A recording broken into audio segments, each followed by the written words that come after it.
Good day everyone, 24th of May today, and I'm back on the Euro versus the Australian dollar. We have a bearish position here, as you know. This is actually our third round, right? This is our third round going downside. I mean, we had a wonderful ride. At first, we noticed that price was unable to break the 60.93, right? I'm talking about when we first started to follow up on this Euro versus the Australian. So price failed on the upside when it hit the 60.93 here, right? We saw that reaction, and then we started on the first round.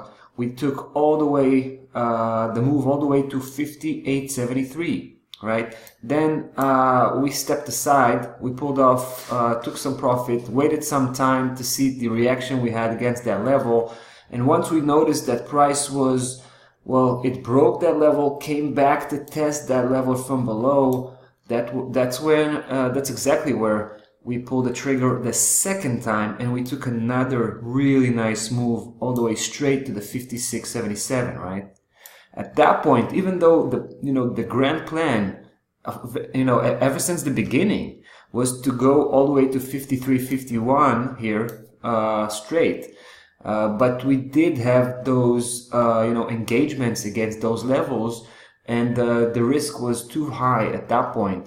So when I noticed that price was unable to break through here, I pulled out again, took the profit, and waited a little bit on the sideline to see what's going to happen. Then of course we noticed that price was breaking again that 56.77, right? And we followed on a third round here. Now we're going downside. So far we're doing very well, but ever since price broke the 56.77 here, it did not have any obstacle, right?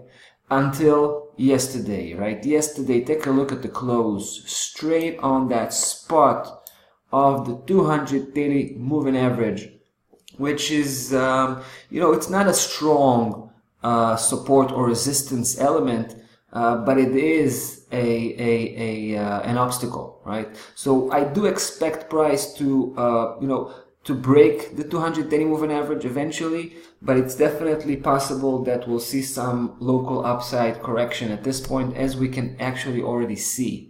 Right, so we can see that the price is definitely acknowledging the 200 daily moving average from below, but like I said, it's usually a weak support or resistance element. So I believe we will break through here, and until we hit the 53.51, which is our final destination.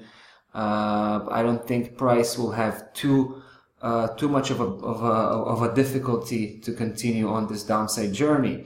So if you feel a little bit concerned by the position of the 200 daily moving average here on the bottom, obviously you can take some profit off the table, or you can close the position and wait until we have a break, right? Until price close below the 200 day, whatever. I mean, unfortunately, it won't leave you too much movement towards our price target, so the next major support, 53.52 here.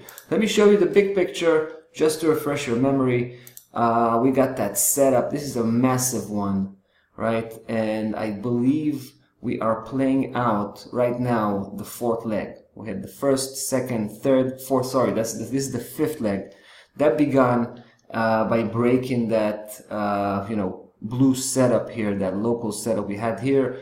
And as you can see, we're closing in on that 53.52, and now we can see where this level is coming from. All right, once we clear that level, we will be very much interested in taking the rest of the way, right, all the way to 42.80. But that's on the grand scale. That's on the long-term perspective. In the meantime, the outlook here still remains very much bearish, although we have a little bit of an obstacle here, the 200 daily moving average. Should be interesting to see how this one is going to unfold. I'll be here to keep you posted. See you on the next one.